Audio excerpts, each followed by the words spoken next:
La percepción social es el proceso por el cual las personas interpretan la realidad social, es decir, nos formamos una imagen de cómo son las personas y a partir de ello las tratamos, y no como en realidad son. En el año de 1946, el psicólogo social estadounidense Solomon Asch investigó la formación de las primeras impresiones. En uno de sus experimentos, él leía una lista de atributos personales de dos sujetos. Las palabras eran idénticas, pero el sentido era contrario. Ejemplo del experimento de Asch. Ella es Mariana, inteligente, trabajadora, impulsiva, crítica, obstinada e envidiosa. ¿Cuál es tu opinión sobre Mariana? Ella es Andrea, envidiosa, obstinada, crítica, impulsiva, trabajadora, inteligente. ¿Cuál es tu opinión sobre Andrea?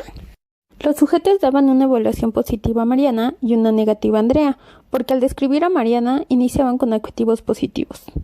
La evaluación de Andrea era negativa, debido a que la lista de adjetivos con que la describían iniciaba con términos despectivos hacia ella. De acuerdo con este experimento de Solomon Asch, propone diversas distorsiones de la percepción social. A continuación abordaremos algunas de ellas.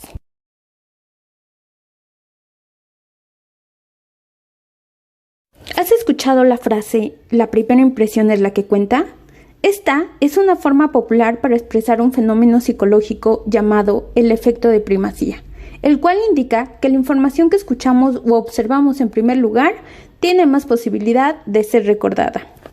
Por ejemplo, si vas a una entrevista de trabajo y la persona que te entrevista está enojada, esa será tu primera impresión y es posible que a partir de ese momento el concepto que tengas de él y tu comportamiento será de acuerdo a este evento, aunque después se comporte de una manera más agradable. El efecto halo es cuando conocemos una característica de una persona y por esta característica en específico presuponemos que también posee otras cualidades. Por ejemplo, si un chef es famoso por hacer un plato en particular, entonces el efecto halo permite asumir que el chef tiene la misma habilidad para cocinar cualquier platillo que le presente. La personalidad implícita consiste en realizar juicios con información limitada. Por ejemplo, cuando asumimos que todos los hombres son iguales cuando uno te rompió el corazón, o decir que absolutamente todos los políticos son corruptos. La correlación ilusoria consiste en percibir una relación donde no existe ninguna, o una relación más fuerte de la que existe en realidad.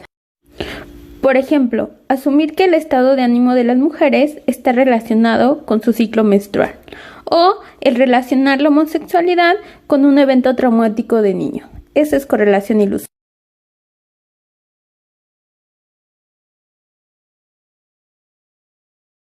Considero que ambas tienen cualidades que son idénticas. Entonces creo que no podría decidir entre una, ya que en su forma de desenvolverse considero que tendrían pros y contras que tal vez a alguna persona puedan caerle bien y a otra caerle mal. De la misma forma tienen cualidades con las cuales pueden desempeñar y ser mejor aceptadas, pero creo que no podría elegir entre alguna de las dos, ya que tienen sus cualidades idénticas. Entonces creo que se necesita conocer a una persona personalmente antes de juzgarla o seguir prejuicios. Y así al conocerla, tenerla frente a frente, consideraría si es mi tipo de amiga o no.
Conjunto de conductas esperadas. Se basa en las demandas y expectativas de quienes lo conforman.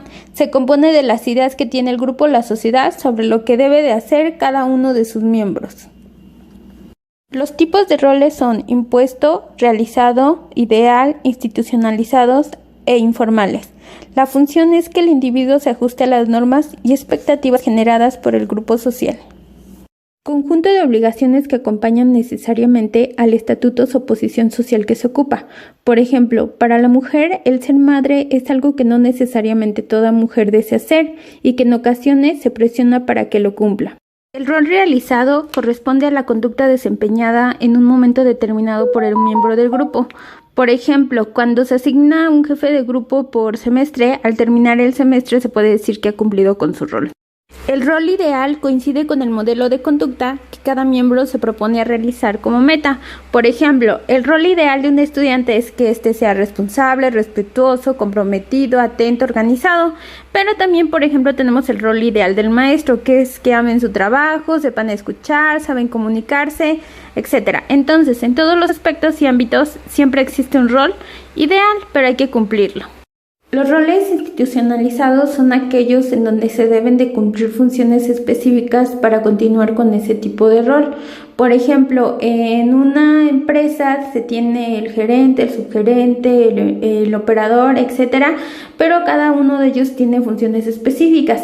En la escuela tenemos el director, subdirector, administrativos, docentes y todos ellos son roles formales. ¿Qué quiere decir? Que se tienen establecidas las funciones que deben de cumplir para continuar con ese rol. En caso de que no cumplas con las funciones, pues tiene ciertas consecuencias. Ese es un rol institucional. Los roles informales, como su nombre lo dice, tienen lugar en grupos informales. Por ejemplo, el líder de un grupo de amigos o el capitán de un equipo de fútbol, pero precisamente cuando estos grupos son informales.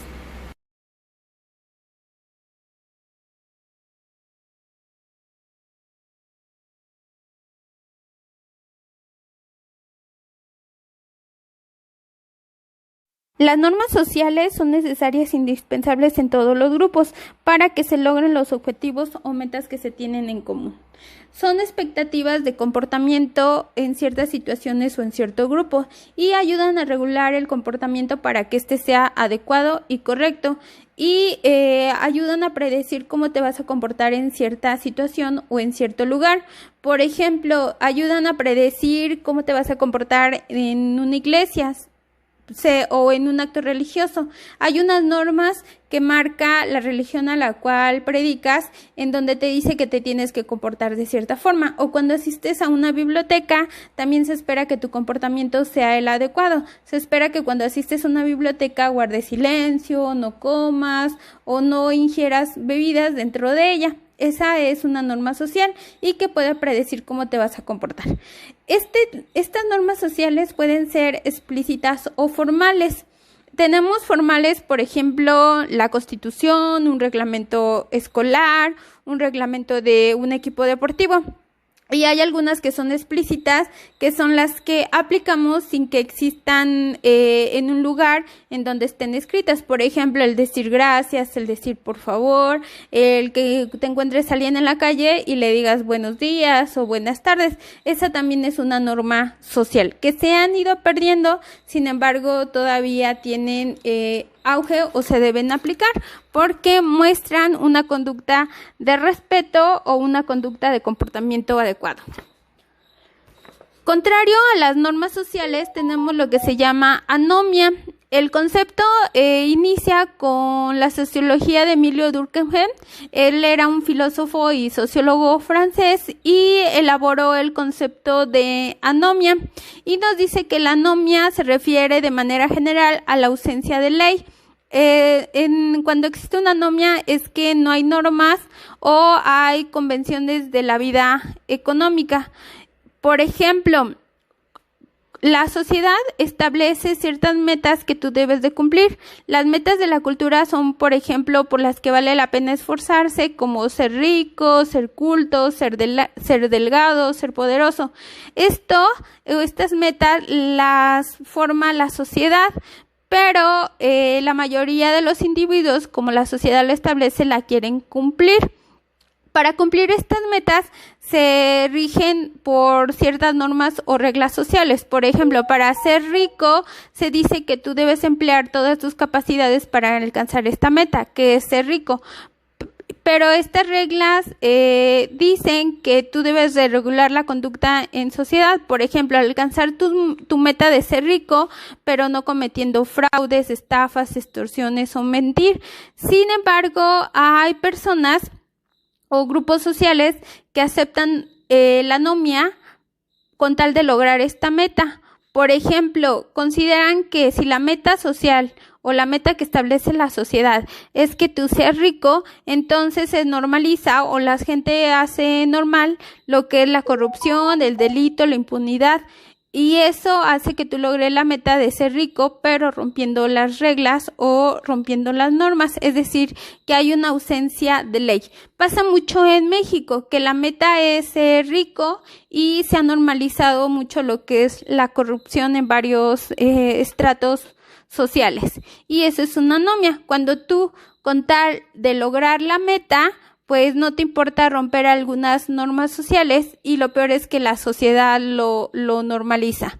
También, por ejemplo, el narcotráfico. En algunos lugares del norte del país, el tener poder es una norma social, el tener dinero, pero ya han normalizado el pertenecer a un grupo delictivo y eso ya es una anomia. De hecho, hay algunos que defienden a los narcotraficantes porque ya se ha normalizado.